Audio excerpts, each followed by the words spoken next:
What's up? What's up? What's up, y'all? It's another episode of Candyology where we talk about love, sex, and relationships. Of course, I am your girl, Candy J. I am a certified clinical sexologist that focuses on putting the oohs and the ahs back into your relationship. I do this by fostering better communication. I specialize in dating after divorce, premarital counseling, sex education, sex therapy, you know, those things, right?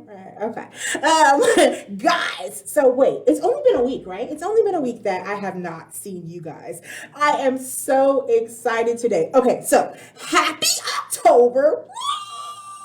You know, that's when, fall has come into, the leaves are falling, romance is in the air. It's supposed to get cold, but we in Texas, y'all, so I don't know about all that. However, it is also two of the most important, I feel like, months ever, because it is, first of all, it is Breast Cancer Awareness Month. Yes!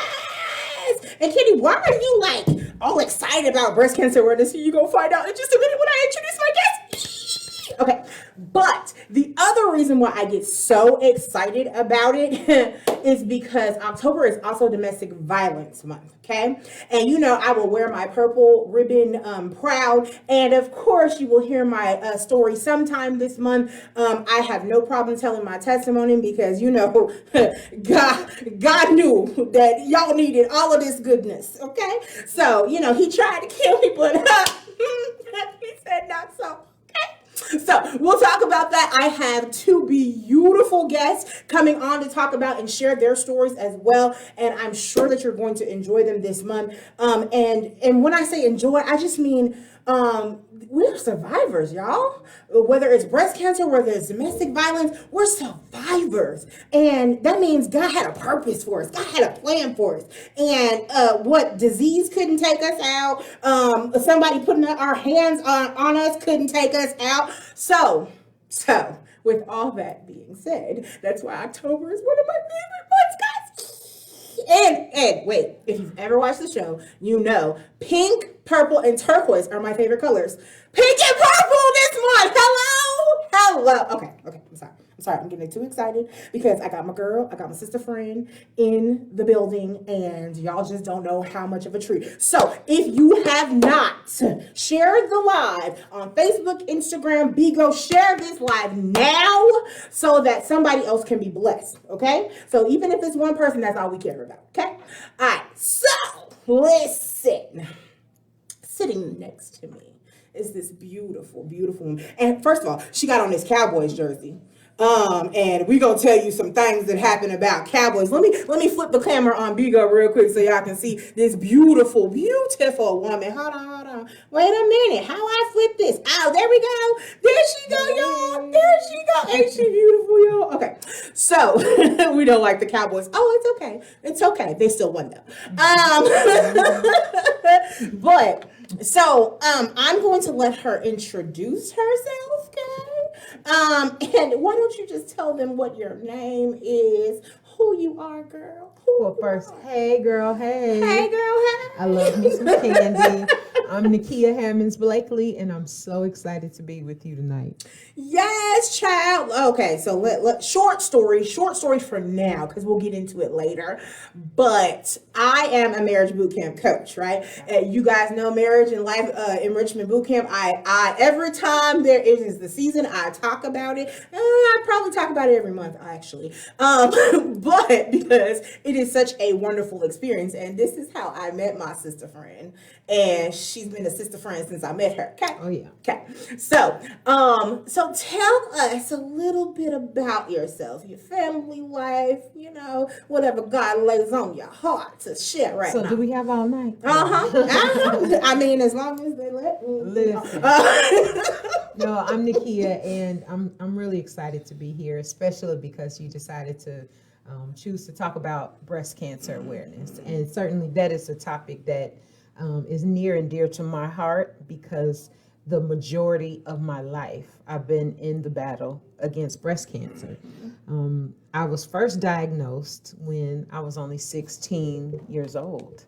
I was only a sophomore in high school, and if you think about it, girl, what were you doing? Literally, I'm asking you, Candy, at 16 years old, what was on your mind? What was your life like? Boys. Listen, and I invite you too, those that are listening and viewing, take a little trip with me, if you will, and remember your life at 16. So, who were your favorite artists? Like, what was your hair? What were you wearing your hair? Right. Listen, it was all about Jodeci for me, Mary J. Blige. Yes. I was the one with that little short haircut, and you flip it out to the, shade. I think we all wore that, girl. Had that feather comb. Listen, but 16 years old, while everybody else was just preparing for prom and having fun, thinking about the boy they were crushing on, I was battling breast cancer. Had no family history. That word was not in my vocabulary, but one day I was in the shower just getting ready for school. I wasn't trying to do a breast self-exam. I was simply taking a shower, getting ready for school, and I felt that lump.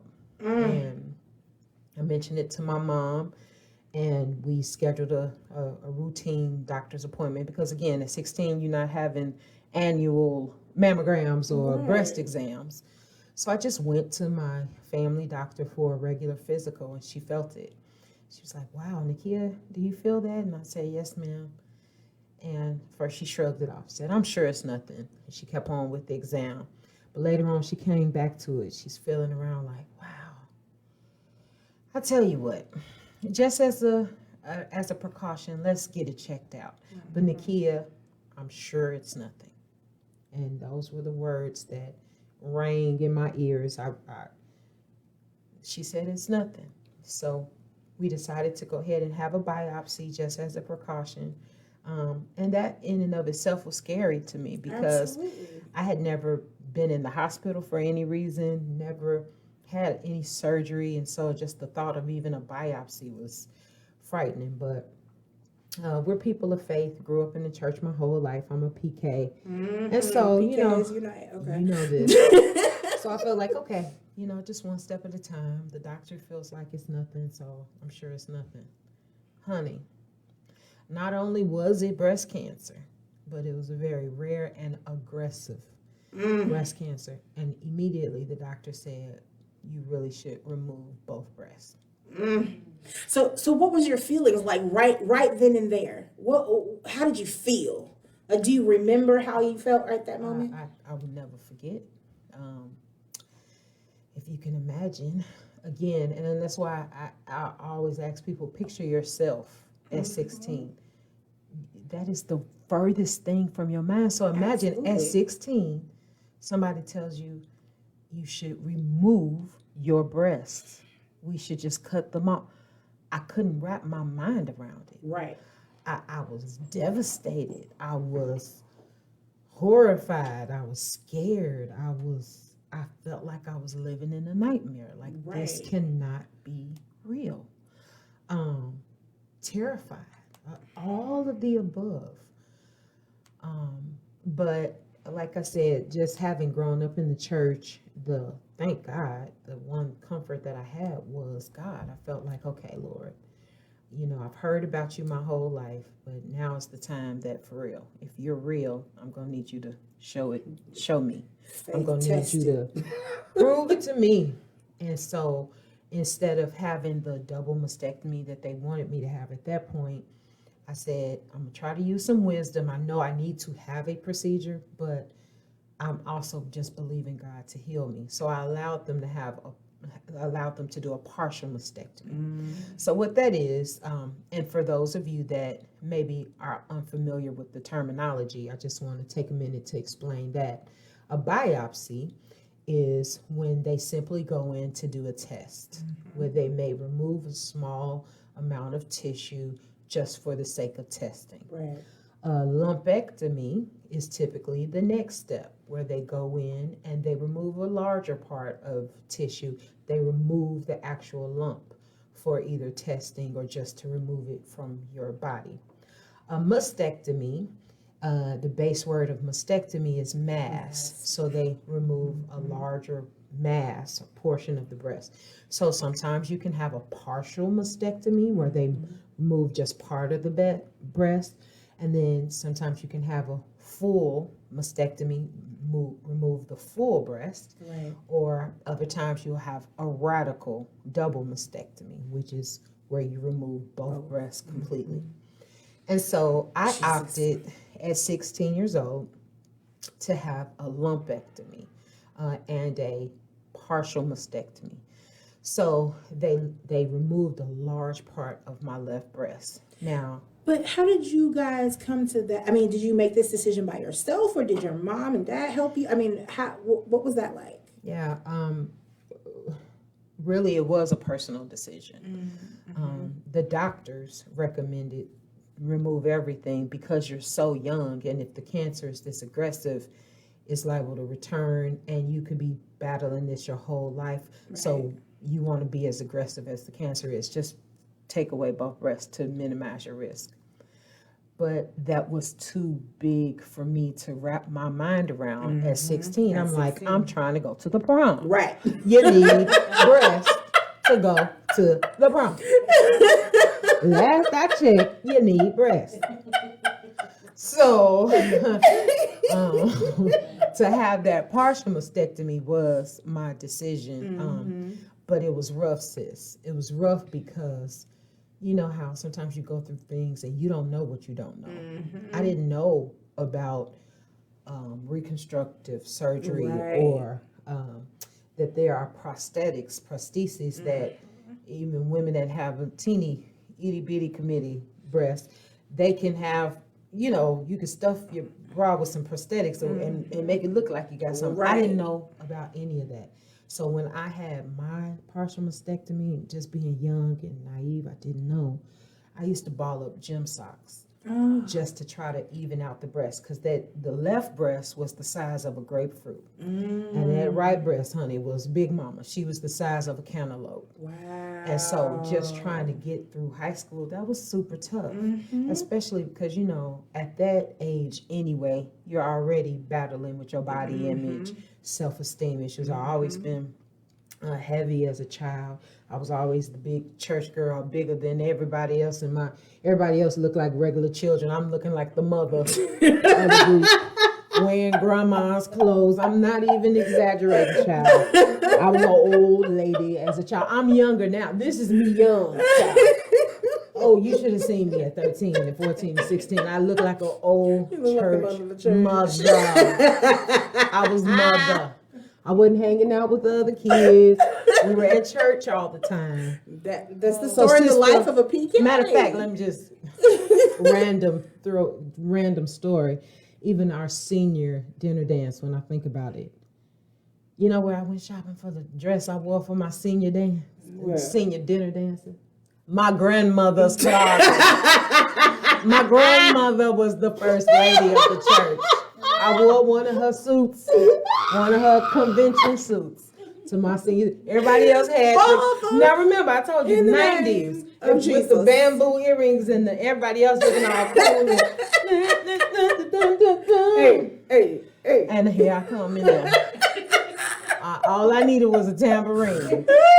Not a Bible, child. Not a tambourine. But anyway. Wait, did you wear church shoes too? I'm sure I had on stockings. The whole nine. So anyway, I digress. But I didn't know what I didn't know. And so I used to ball up gym socks, but at night that was that was tough, because while I could get through during the day and conceal for the most part, it was at night when it's time to take them clothes off. And I'm in the mirror seeing what nobody saw but me. Right. That I would look in the mirror and feel like, who will ever love you? Right. Like, will you ever get married? Will you ever have children? And if you do breastfeed, who want to suck from that old shriveled up breast? Right. Absolutely. You know, it was a really tough time. Really tough time. So where were your parents in all of this, though? What was the support system like at that point? So, you know, we've come a long way now. a lot of things we've dealt with in my adult years. But I'll say this, that I feel like my family at the time dealt with it the best they knew at the time. And I think, I don't know if it was a mixture of the fact that we were a very religious family, very private. We did not, it was very private. So not only did we not talk about it publicly, we did not talk about it privately. Wow. And that was a lot of concealed pain. And I think they didn't talk about it so much because they were trying to protect me in some ways. Like, let's just keep her life as normal as possible. Let's keep it moving. We went on with life as though that wasn't happening. Right. And maybe because they didn't have anybody to talk to, they couldn't talk to their friends and say, hey, how did your daughter get through her breast cancer? You know, they were in a unique category, but there wasn't much talk about it at all. And you best to believe that in years to come, it was well after college, it was at that point that I had to process the trauma that I had been through. Not just the physical side of it, but very much those emotional feelings of, crap, I went through that whole thing without the support system that most people get. I was loved, never questioned being loved, but my support system wasn't equipped with the vocabulary to talk me through and walk me through that experience. So it was, in every sense of the word, a nightmare. I lived through my worst nightmare. Did you even try to date at all during that time? I did. I had one or two suitors back in the day. One or two gentlemen callers. But truth be told, as a sheltered church kid, I didn't have a whole lot of dating options, but I did. I had one boyfriend, I guess, during that time, and girl, when I think about it, he should have been a little more phased, but I guess he was just driven by hormones. He didn't care what size the fruit was. Right, that part. That part. You're probably just happy to be touching something. Listen, child. Listen, child. So yeah, it wasn't a whole lot of action going on back in that day. I think what I dealt with more as a teenager with it was just the self-esteem, the confidence, the lack of, because your breast, for most women, is an essential part of your identity. Absolutely. Especially if you're used to them. Now, some women, bless all your hearts, that don't have them, that just have the little plain M&M. Right. They don't know what it's like. I love this. But if you have ever had a set of tatas, excuse me. Oh, they, you know, they are very defining. right. And so to lose it, to go from having it to not, is very essential to your femininity and your identity as a woman. That was a blow on a number of levels, not just physical, but identity defining, to remove breasts. So at that time, did you have any friends that were supportive though? I did. Okay. I had a couple friends, but again, it's so ironic. It feels crazy to talk about it now because it was so not talked about then. They vaguely knew, but they did not have the vocabulary. Right. They didn't ask me, girl, so how's your treatments going? Or how's your... They didn't know how to support you at that time. No one had those conversations with me. Right. It's the weirdest thing. I'm sorry. Yeah. I just think about at that time at 16, I had people around me, and even when I was going through some craziness, they were still there, and they might not have actually had the vocabulary, but I knew that they were there, you know? Yeah. So I sympathize at this very moment. I want to say that not just my family, but friends and many people have more than made up for it in later years. Many of them have come back and said, Nick, I'm so sorry. I just, I didn't know. I vaguely knew what you were going through, but like it didn't register. Right. And I think at that time, again, in my life anyway, there just weren't many people with breast cancer. Right.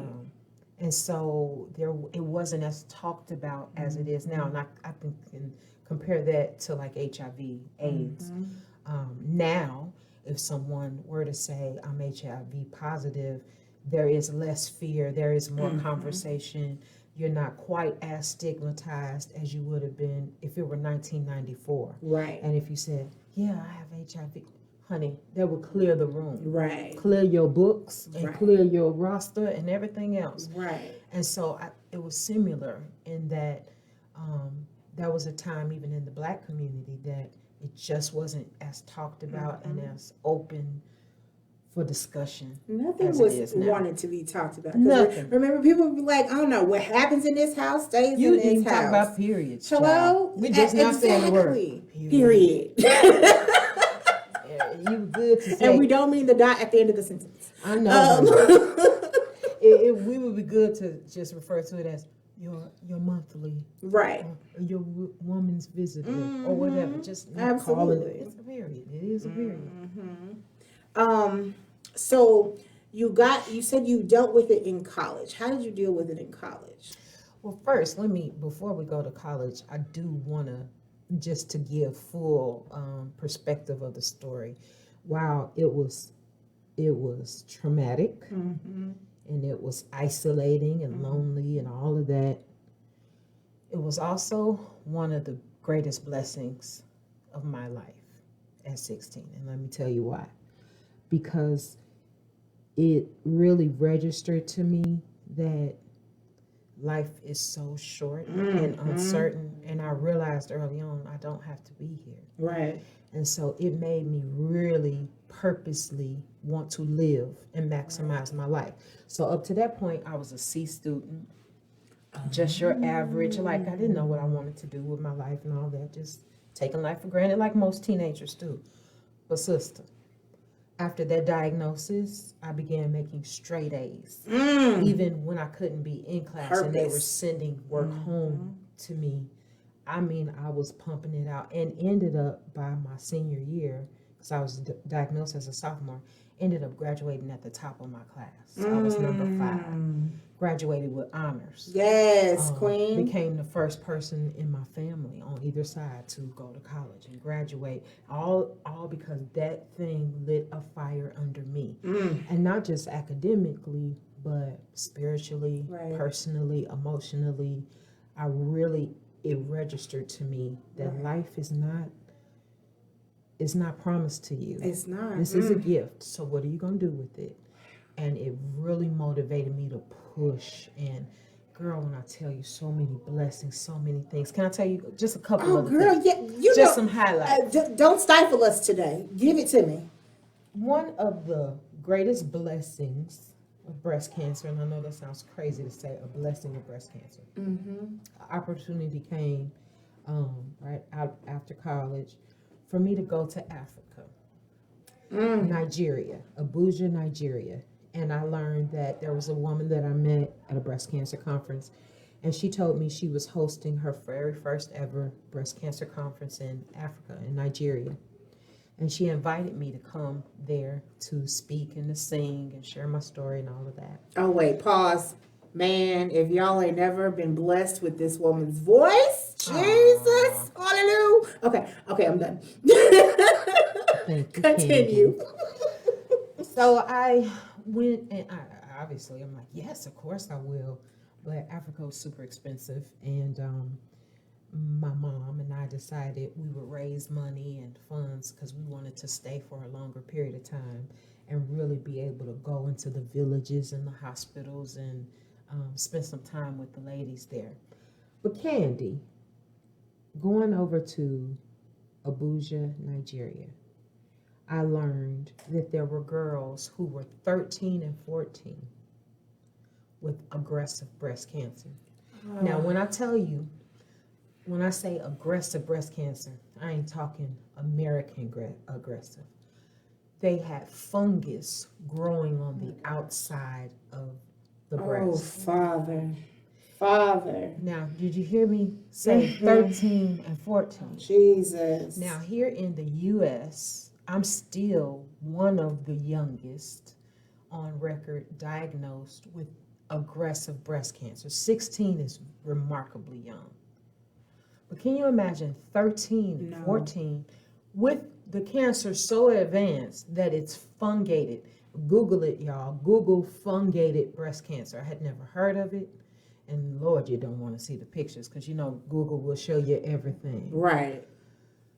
And that trip was also life-changing for me because it made me realize that no matter how bad you think your situation is, there's always somebody somewhere worse off than you. Right.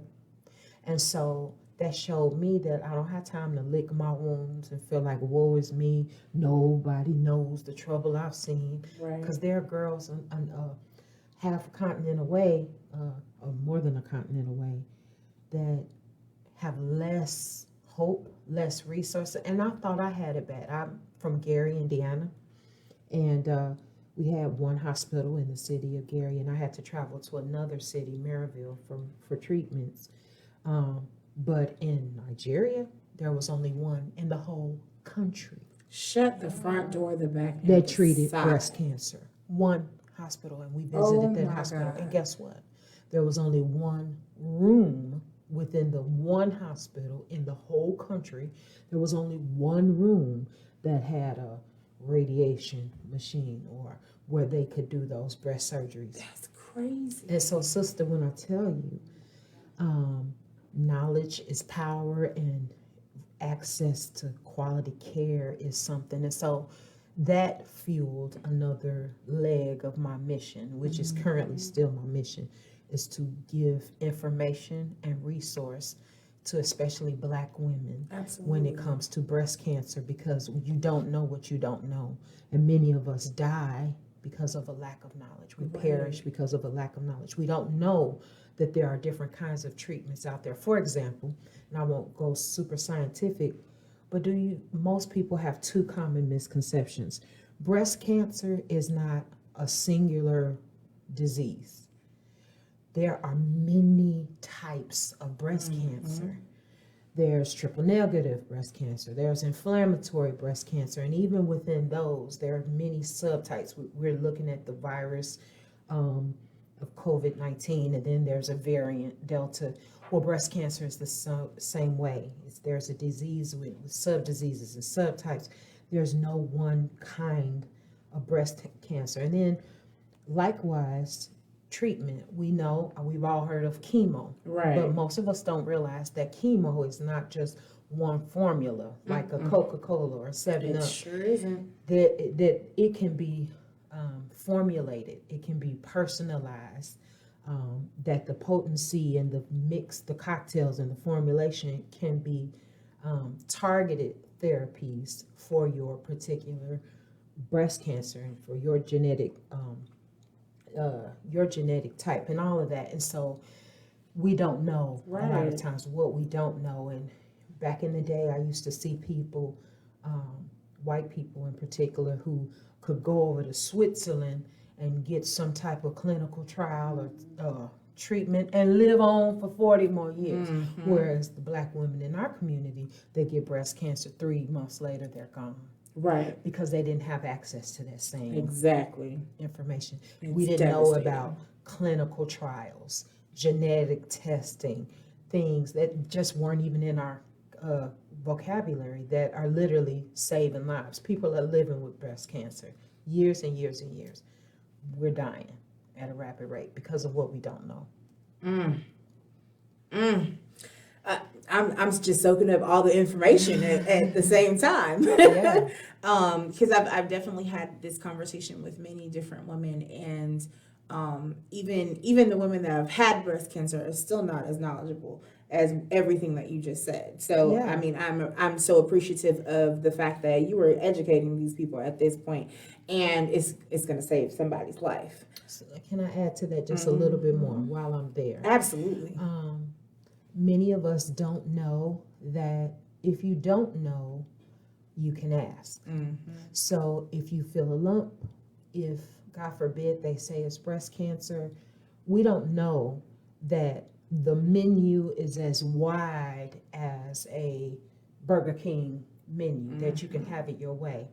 You have to be the one, though, to ask the doctors for, a new term is a patient navigator, for anybody who maybe has never heard of it. Those two words will save your life.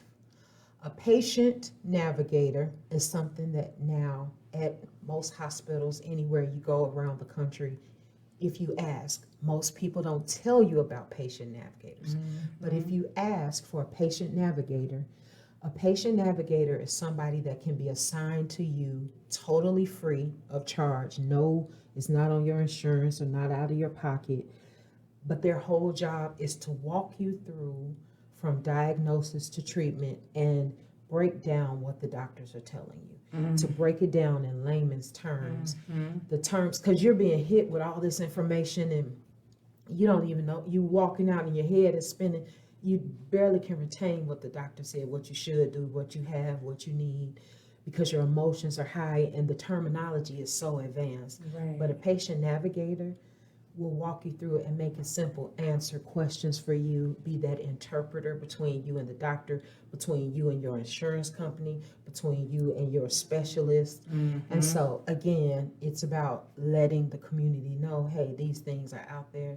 White people know about all of this stuff, Right. but it's time for us to educate ourselves on what our options are, because there are options out there. And you can, and if you don't like your doctor, because many doctors have bad bedside manner. There are studies that are showing us that physicians, and this is across the board, if you don't believe me, look it up, honey. There are studies showing every day that physicians historically have been dismissive of Black people and Black women in particular, because they have a bias, many of them, in their minds that we have a high tolerance to pain. So in an emergency room setting, if a Black woman is rolled in and a white woman is rolled in, they're both complaining of back pain, that white woman is going to get the pain medicine quicker, stronger. That's why a lot of them end up hooked on all these meds, because the doctors don't have no problem making sure you're comfortable, making sure you have no pain. But with Black people, there's a bias. And a lot of times these are medical studies that have been, that have come out, and scientific studies that have shown they feel that we have a high pain tolerance.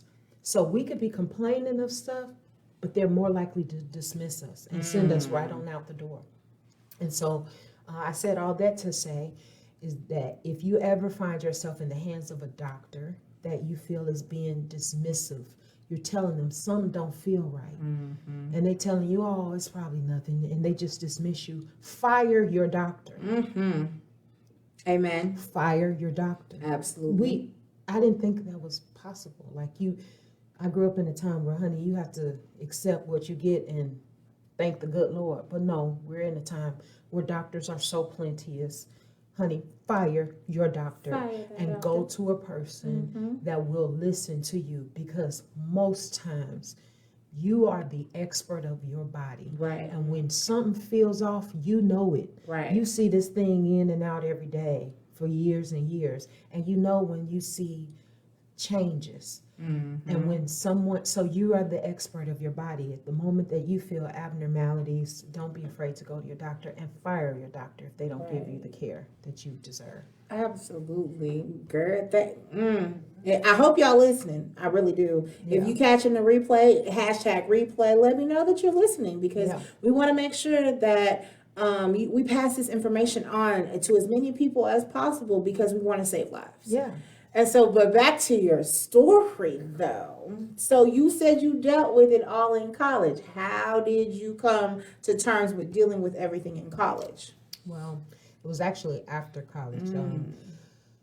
It was 18 years later, in fact, that I was diagnosed the second time. And that's significant because most people, they look for that 5-year mark. If you make it 5 years and you didn't have a recurrence, they kind of like, whew, Right. that breast cancer part of my life is over. But imagine going 18 years of mammograms every year and it being free, and you think this is really over. I was 16 the first time, but by this time I'm 34. Still a young woman at 34, but had that mammogram, and the doctor saw some suspicious activity and actually told me, Nikia, we see some suspicious activity here, but I tell you what, let's just keep an eye out on it, and you come back next year and we'll compare the two and see how things progress. And I say, excuse me, you say you see suspicious activity?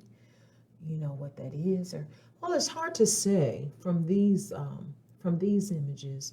You know, we do see some difference from the last year, but I'm sure it's nothing, you know. We don't, these were her words, we don't want to be a hypochondriac.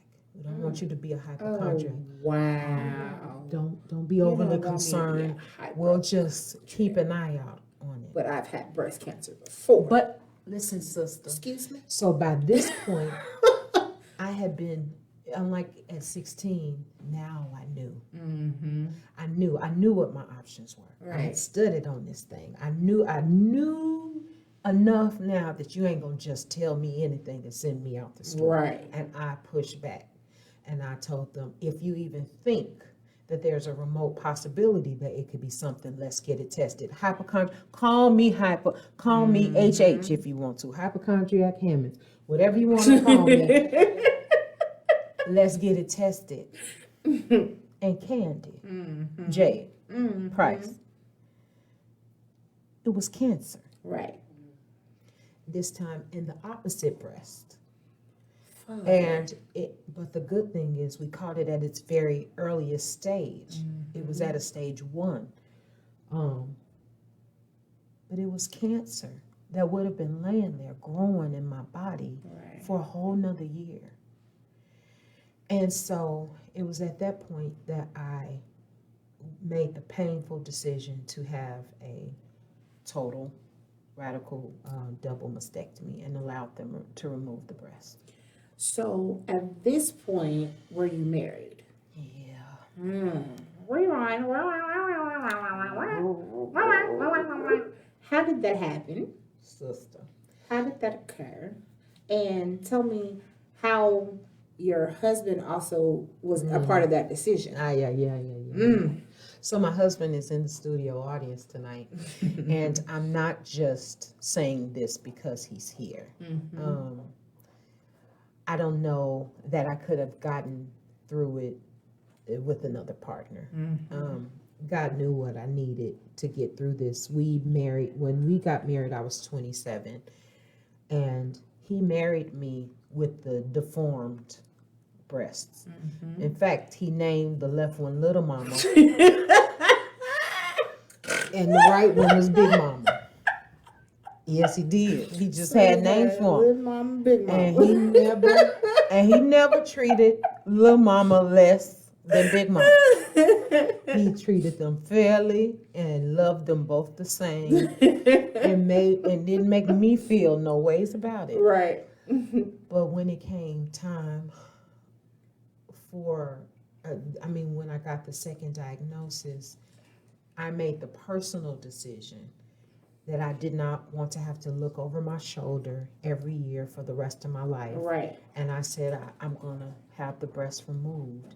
And I talked to him about it to see, what he felt. He said, Nick, you're what's important to me. I need you around. Everything else is negotiable. That's what support looks like. Let me tell you. Let me tell you something. And so that was super easy.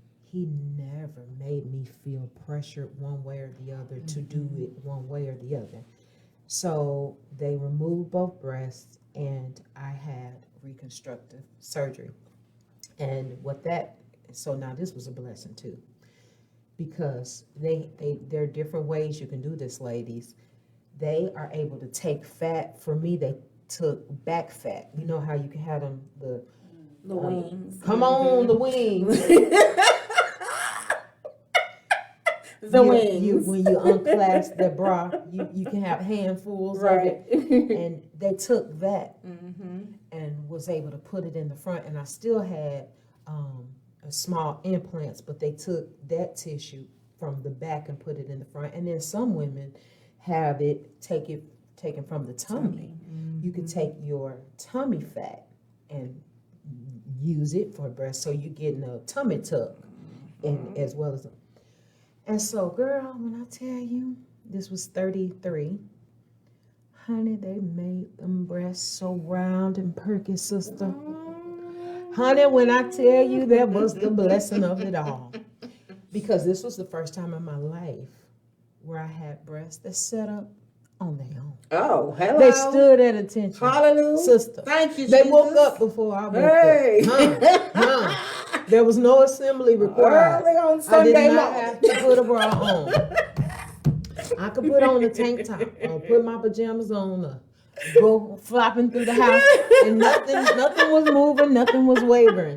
I used to even say, see, these things, that the last breast tried to kill me, but these breasts gonna save my life, because if I ever drown, these things gonna keep me afloat. Honey, when I tell you, they were perfectly beautiful. But now, another lesson, just for those of you that may be hearing all this for the first time. Even the fake breasts, implants or whatever, they're much like real breasts. Over time, they're going to drop and sag and take on so I'm now, what am I, 43, so that was 9 years ago. Yeah, is that math right? If I was 34 then and I'm 43, 9 years ago. So they have begun to gravitate to the south. Sure. They're not quite as sitting up as high and lifted up and worthy to be praised as they were before, but they're still much better than the original pair. So I say that to say, ladies, worst case scenario, if you do opt, because many women are just opting to let them go on and take them and give you a brand new shiny pair. Honey, for many of us, it's the best thing ever happened. Hello, take them for a drive. Take these things for a drive. So what was the impact of this second time on your marriage? I mean, were you guys good, or was there trouble in paradise, or? That's a good question. Because, and I'm really blessed, but I can't tell you how many friends and people that I've walked through this journey whose husbands acted a fool when it came to their wives having to either remove the breast or the treatments that came where they weren't as sexually vibrant or desire, it affected libido and everything else. And many breast cancer patients go through divorce while treatments because they jerks who don't weather the storm and realize that this too will pass. So I was really blessed in having a very supportive, unconditionally, I find you sexy and appealing type of husband. But now the one effect that it did have is that, and this is a love and relationship and sex show, so I can go, I'll go into a little more detail here than I probably have ever. That's a fact. The nipples, because they're reconstructed, the nipples didn't have the same sensitivity than they did pre-surgery. Right. And, every couple has their areas, their places of stimulation or things that just are unique to them that, okay, step one is this, right. Step two is this. Well, we pretty much had to X that step out because while it may have been gratifying to him, it no longer served that purpose for me. And in fact, it was triggering. It was triggering because that used to be a point of satisfaction and a hot spot for me that no longer was. And that was a painful reminder that this is no longer command central. Right. So I'd say that yes, even in couples that experience breast cancer, no doubt there will be some effect to the sexual experience because even if you don't remove the breast, It's traumatic, and so a lot of times we have emotional trauma triggers there that can affect the relationship, and not to mention those who end up on chemo and other treatments that it literally affects their hormone and their libido, literal chemical levels that are just imbalanced due to the treatments. So with all of that being said, how did you guys come to having those type of conversations? Because what I've also heard, and not just breast cancer patients, but other people with sicknesses and illnesses, they don't have those conversations, before or afterwards about, okay, well, so now this is different for me. How did that conversation come about for you all? Or did you guys have that conversation before or after? Yeah, that's a good question. I don't know that we were intentional about, we need to have conversations about your breast and how it affects our intimacy. I don't think we intended upon it, but because I was married to my friend, it naturally happened. I tell him everything anyway. I tell him if somebody made me mad, if he made me mad, I tell him not only how I feel, but what made me feel that way. Right. And so it was just natural for us that when it came to even sexually, that those conversations would extend to that area as well. Like, I really don't feel this anymore. It may be doing something for you, but it doesn't do anything for me. And in fact, that makes me, I really hate it. It makes me feel sad. Those are natural, like pillow talk conversations that we had. And as it should be. As it should be. But I will encourage women and men that even if that's not your natural inclination, it's a necessity. Right. You need to have pillow talk conversations around what you like and what you don't. Let me say this too. And this ain't got nothing to do with breast cancer. It's everything to do with intimacy. Come on. You need to give your partner updates. Hello? On what works and what don't. Uh-huh. At 27, when we first married, I had a certain set of Wants, needs, desires, bells and whistles. Honey, at 43, I've grown and transitioned in some areas, matured, and now where this may used to work, now I like a little of this. And so no matter where you are in relationship, you should be communicating regularly your updated information. I don't really like that no more. Or I really like this. And I call it creating a safe space to talk about your intimacy. Yeah.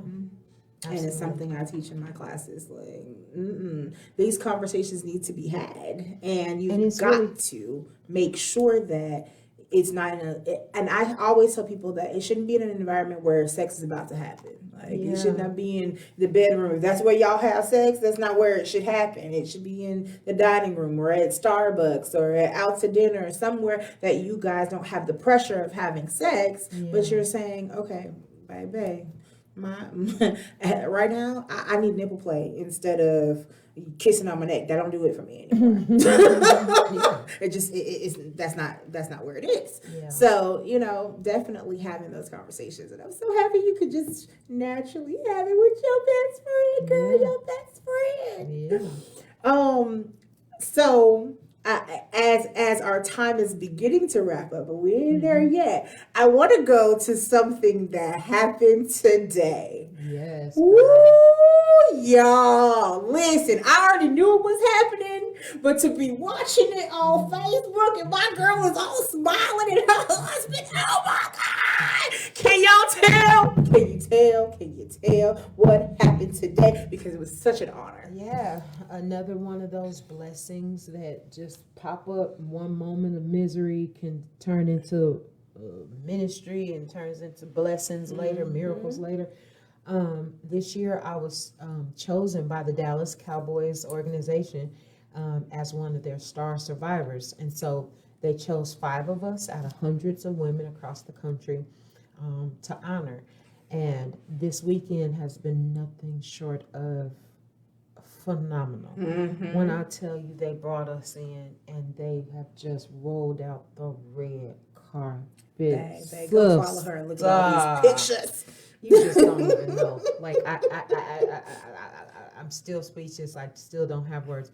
They had gifted us so much stuff. They gave us such just the world experiences. And today, of course, we had a win, and we got to experience that game from a private suite. And after I met Ezekiel Elliott and Dak Prescott, several of the Cowboys players, they brought me on that field today, and I'm standing in the middle of the field looking up at 100,000 people, just like, Lord, I can't believe what you've done. You are just amazing. And so it's been a wonderful experience. I'm a star survivor this year, and just an ambassador for breast cancer awareness, even through the Dallas Cowboy community. And if any of the Dallas Cowboys, influencer are listening, I think she should also sing the national anthem one of these days. That's so funny. They took out the singers. Now they only do the trumpet. Oh, player for the national anthem. I man. know. Bring it back. Bring it back. Just for her. Bring it back. Exactly.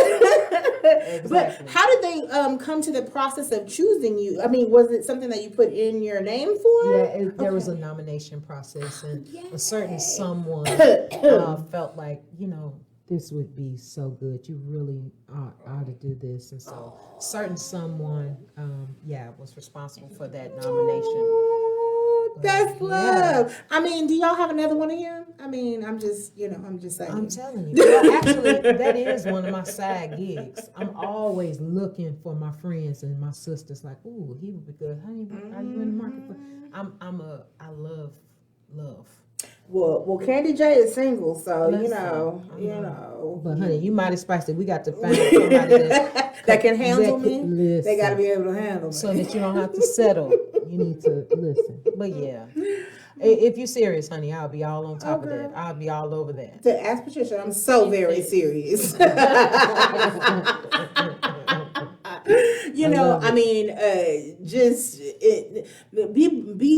Be so happy that you are so blessed to have an amazing husband. Yeah. I was married for 15 years. That just wasn't my person. Yeah. And so at this point, I'm just like, Lord, where let me at, though? Listen, the show ain't but an hour long, but let me just tell you, this is my second marriage. Mm-hmm. I was married before. I married very early in college, and honey.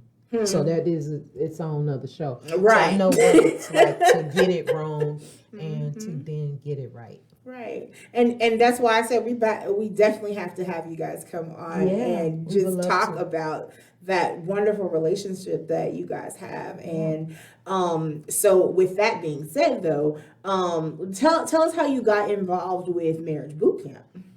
Yeah. It was actually very accidentally.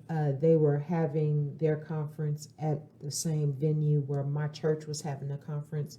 And you know what happens in boot camp, sometimes you have runners. Mm-hmm. And a lady come running out of the room hysterically in tears down the hallway. I saw the lady and I went after her to comfort her. Mm-hmm. And later found out she was associated with the boot camp. And so the boot camp said, thank you so much for doing that. You should come. Mm-hmm. We'll sponsor you to come. And when I went, that was my first time being able to process my childhood trauma.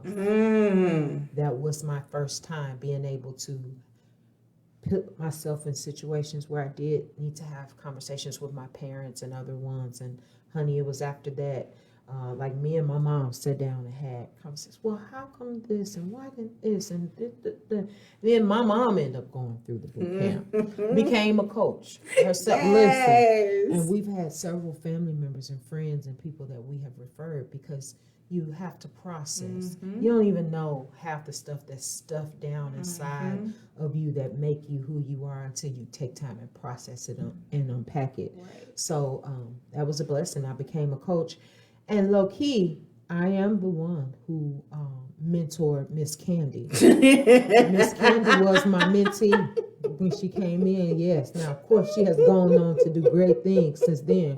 But I was her coach. Wasn't I, Miss Kim? Shut the front door, the back, and the side. She sure was. I told y'all we was sister friends when we first met. Like, I mean, the spirit. He tells you who to associate with. You know, and the thing that I always like to tell people about marriage and life enrichment boot camp is not just for married people. Oh no, it's for singles as well. Yeah, you can come through here if you're married and come without your spouse and go to life enrichment. And I'm telling you, it will change your life for the better. Now we always tell people the Everdrill is not for you. Yeah. But you will get something out of every single day that you come to that boot camp. No doubt. And I mean, I've made lifelong friends, but I've also made people that I know that I have this connection with. Yep. You know, and I think of all of the different coaches that we've, at least 3 of them have been on my show now. So, wait, 1, 2, 3, yeah, 4.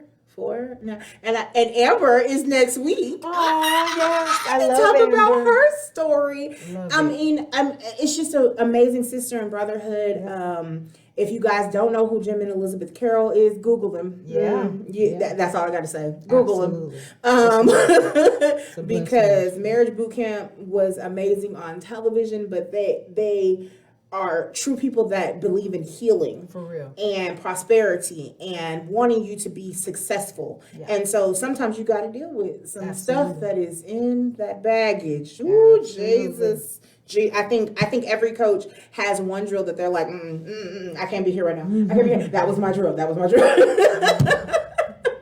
But I am so grateful that you came. I feel like I have so many more questions, so you have got to come back because there's so many things that we could talk about on a whole different level, just not with breast cancer, but trauma, marriage, just life experiences, because I feel like you have so many stories to tell us that are testimonies in itself. Jesus, I've heard some of them.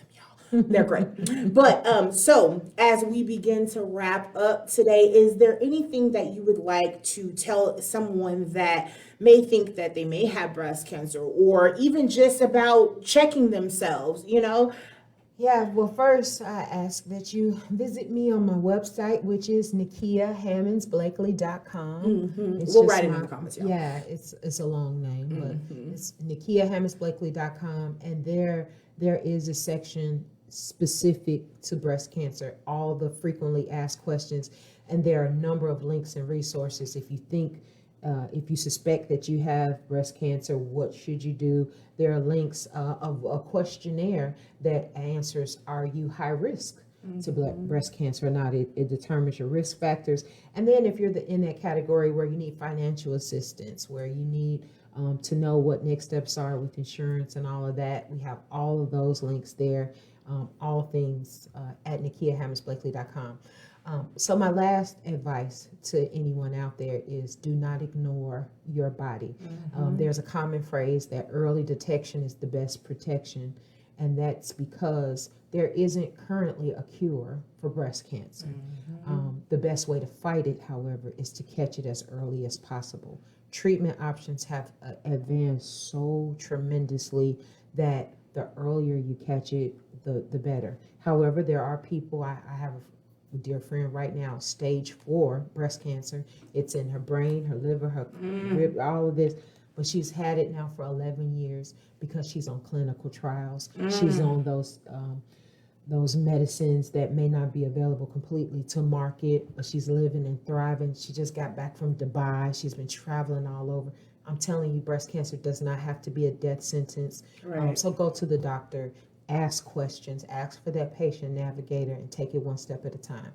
With the help of God, all things are possible. He is the source of your healing, and you're not in this alone. Yes, ma'am. I mean, beautiful summation, boo. So guys, next week I told you that Miss Amber, she's also a boot camp coach.